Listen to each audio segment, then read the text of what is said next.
আরও একবার মৌসুমের শেষ দিনে প্রিমিয়ার লিগ জিততে যাচ্ছে ম্যানচেস্টার সিটি। পেপ গার্দিওলা আসলে ইনএভিটেবল। রোববার ওয়েস্ট হামকে হারালে টানা চতুর্থবারের মতো প্রিমিয়ার লিগ শিরোপা জিতবে ম্যান সিটি, যা ইতিহাসে প্রথম। শুধু গত 4 বার না, গত 6 মৌসুমে 6ষ্ঠ শিরোপা। প্রিমিয়ার লিগ, যাকে আমরা বলে থাকি ওয়ার্ল্ডের বেস্ট লিগ, ওয়ার্ল্ডের সবচেয়ে কম্পিটিটিভ লিগ, সেই লিগে এসেও এক ধরনের মনোপলি তৈরি করেছেন পেপ গার্দিওলা। এবং এই মনোপলির পিছনে একটি বড় কারণ হচ্ছে তাদের লেট ফর্ম।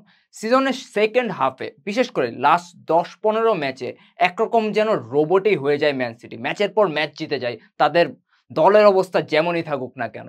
জাস্ট এই মৌসুমের দিকেই তাকান, ক্রিসমাসের দিন টেবিলে তারা 5-এ অবস্থান করছিল এবং সবাই বলাবলি করছিল এবার সিটি পারবে না, এবার সিটির দলের অবস্থা ভালো না, গত কয়েক মৌসুমের তুলনায় বাজে দল অ্যান্ড নানা কথাবার্তা।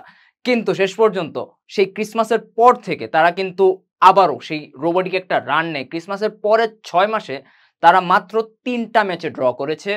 সেই 3টা ম্যাচ ছিল লিভারপুল, আর্সেনাল এবং চেলসির বিপক্ষে। 3টা রেগুলেশন ড্র বলতে পারেন। এই 3 ড্র বাদে তারা সব ম্যাচে জয় পেয়েছে।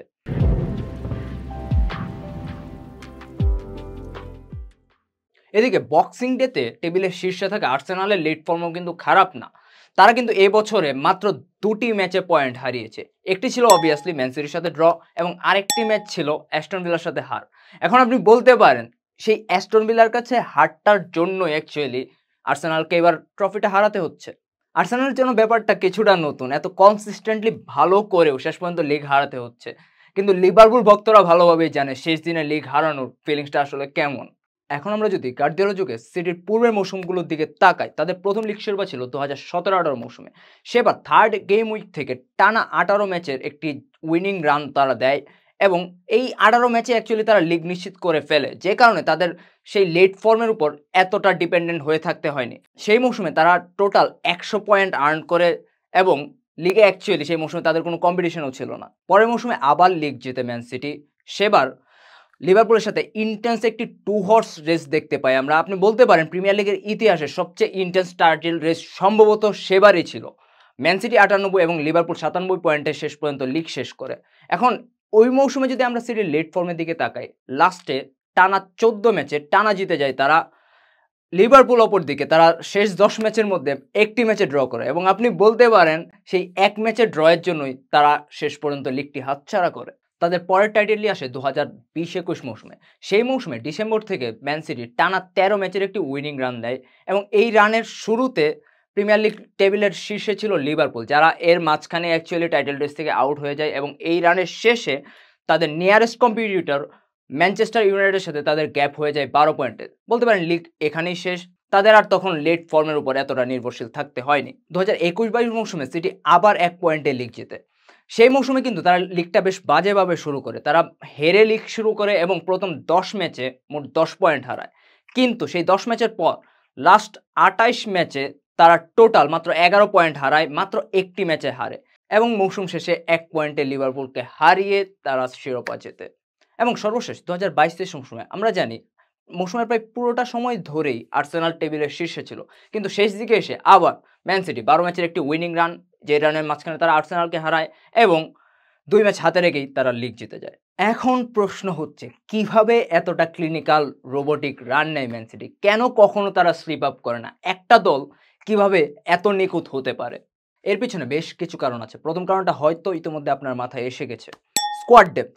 আমরা জানি প্রিমিয়ার লিগে, ইভেন আপনি বলতে পারেন ইউরোপে, ম্যান সিটির মতো স্কোয়াড ডেপথ আর কোনো দলের নেই।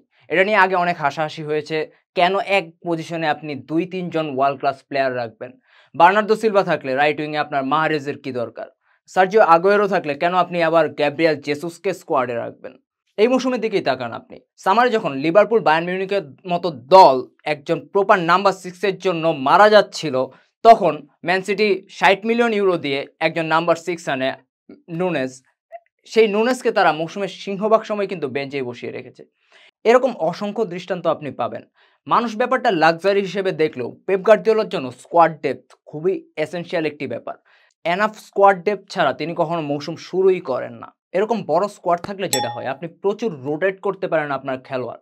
দেখবেন মাঝে মাঝে ক্রুশাল ম্যাচে গার্দিওলা কেডিবিকে বেঞ্চে রেখে দিয়েছেন বা হাল্যান্ডকে বেঞ্চে রেখে দিয়েছেন, এফপিএল ম্যানেজাররা ব্যাপারটা অপছন্দ করলেও এই রোটেশনের ফলে যেটা হয়, কোনো সিঙ্গেল খেলোয়াড়ের উপর দল অতি নির্ভরশীল হয়ে যায় না এবং একই পজিশনে ২-৩ জন খেলোয়াড় থাকার ফলে স্কোয়াডের ভেতর একটা হেলদি কম্পিটিশন তৈরি হয় এবং সবচেয়ে বড় উপকার যেটা হয়, খেলোয়াড়দের টাইম ম্যানেজমেন্ট হয়। কোনো খেলোয়াড়ই বার্নড আউট বা ফ্যাটিগড হয়ে যাওয়ার চান্স কম থাকে, তাদের ইনজুরিতে পড়ার চান্স কম থাকে।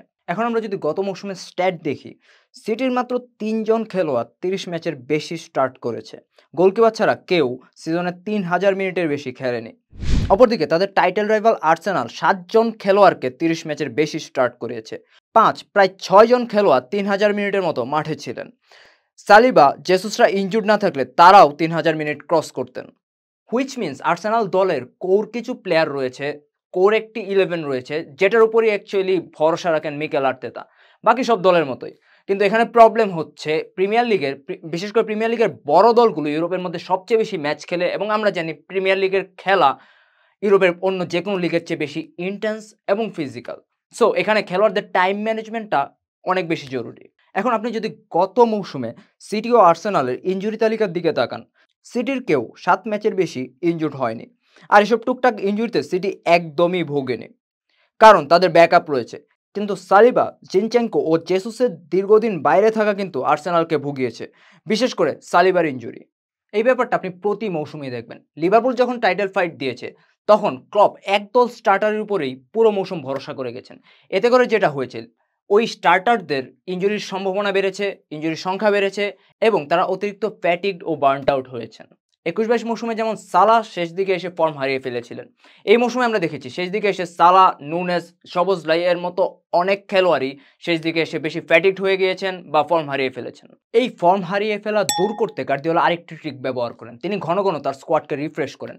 লিভারপুল যেমন একদল খেলোয়াড় সালাহ, মানে, ফিরমিনো, হেন্ডারসন, মিলনার কিংবা জিনি ওয়াইনাল্ডামের মতো প্লেয়ারদের উপর বছরের পর বছর ভরসা রেখে গেছে, তাদেরকে সিজনের পর সিজন খেলিয়ে গেছে।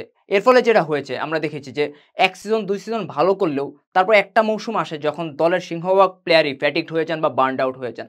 লিভারপুলের ২টি মৌসুম নষ্ট হয়েছে এই প্লেয়ারদের প্রায় পুরো দলের একসাথে বার্নড আউট হওয়ার জন্য বা খেই হারিয়ে ফেলার জন্য। অপরদিকে গার্দিওলা কিন্তু ঘন ঘনই তার দলকে রিফ্রেশ করে গেছেন। স্টার্লিং, সানে বা গ্যাব্রিয়েল জেসুসকে তিনি ক্যারিয়ারের পিকে থাকা অবস্থায় ছেড়ে দিয়েছেন এবং এই জায়গায় তিনি অন্য ট্যালেন্ট এনেছেন। ঘন ঘন এই স্কোয়াড রিফ্রেশের ফলে যেটা হয়, স্কোয়াডের ভেতর এক পজিশনে ২-৩ জন খেলোয়াড় থাকায় যে হেলদি কম্পিটিশন সেটা অব্যাহত থাকে, স্কোয়াডে নতুন আইডিয়া এবং এনার্জি আসে এবং লিভারপুলের মতো কখনোই গার্দিওলার দল একজন খেলোয়াড়ের উপর বা দুজন খেলোয়াড়ের উপর ওভার রিলায়েন্ট হয়ে যায় না, স্কোয়াডে কখনো ফ্যাটিগও আসে না। চতুর্থ কারণ বলতে পারেন ট্যাকটিক্যাল ম্যাচিউরিটি। প্রতি মৌসুমেই দেখবেন সিটি কিছুটা স্লো স্টার্ট করে, তারপর আস্তে আস্তে তারা ফর্ম গেইন করে। এর কারণ গার্দিওলা প্রতি মৌসুমেই তার ট্যাকটিক্সে কিছু টুইক করেন, কিছু নতুন আইডিয়া ইমপ্লিমেন্ট করার ট্রাই করেন এবং প্রতি মৌসুমেই স্বাভাবিকভাবেই সিটি দলের নতুন কিছু ট্যালেন্ট যোগ হয়। এই নতুন ট্যাকটিক্স এবং নতুন খেলোয়াড়দের নিয়ে দলের ফুল রিদমে আসতে তাই কিছুটা টাইম লেগে যায়। মৌসুমের শেষ দিকে দেখা যায় সিটি ট্যাকটিক্যালি পুরোপুরি ফাইন টিউন হয়ে গেছে। মৌসুমের শুরুর দিকে যদি ট্যাকটিক্যালি কোনো ভুল থেকে থাকে, সেটা গার্দিওলা ততদিনে শুধরিয়ে নেন এবং তার নতুন প্লেয়াররাও টিমের সঙ্গে মানিয়ে নেয়, যে কারণে তারা মৌসুমের শেষ দিকে এসে এরকম রোবটের মতো পারফরমেন্স দিতে থাকে। আর এই রোবোটিক মেশিনের ভেতর থেকে ১-২ জন প্লেয়ার সবসময় মৌসুমের শেষ দিকে এসে আলট্রা ফর্মে চলে যায়। ১৭, ১৮, ১৯-এর দিকে আমরা দেখেছি কেডিবি সবসময় মৌসুমের শেষ দিকে এসে জ্বলে উঠতেন। গত কয়েক মৌসুমে আমরা দেখেছি যে গুন্ডোগান সেটা করেছে, গত মৌসুমে আমরা রদ্রিকে দেখেছি এবং এই মৌসুমে আমরা দেখছি জস্কো ভার্দিওলকে শেষ দিকে এসে জ্বলে উঠতে। এটাও কিন্তু কপাল গুণে হচ্ছে না, গার্দিওলার মেটিকুলাস প্ল্যানিং এর জন্যই হচ্ছে। এবং ফাইনালি একটা কথা না বললেই নয়, ভাগ্য কিন্তু সবসময় সিটির সহায় হয়। ২টি মৌসুমে ১ পয়েন্টে লেগ জেতা, এই মৌসুমে হয়তো তারা ২ পয়েন্টে জিতবে। এরকম টাইটেল রেস জিততে হলে ভাগ্যকেও আপনার সাথে থাকতে হয়। ক্রুশাল জায়গায় রেফারির একটা ভুল সিদ্ধান্তই কিন্তু সবকিছু উল্টে দিতে পারত, বিশেষ করে প্রিমিয়ার লিগের রেফারিং এর যে স্ট্যান্ডার্ড, কিন্তু সিটির ক্ষেত্রে কিন্তু সেটা কখনোই হয়নি। আবার গত ম্যাচে অর্তেগার যে সেভ, এরকম মিরাকুলাস ব্যাপারগুলোও কিন্তু সিটির সঙ্গেই হয়। শিরোপা জিততে সবকিছুর সঙ্গে ভাগ্য দেবতার সাহায্যও লাগে এবং সিটি বরাবরই সেই সাহায্যটা পেয়ে আসছে।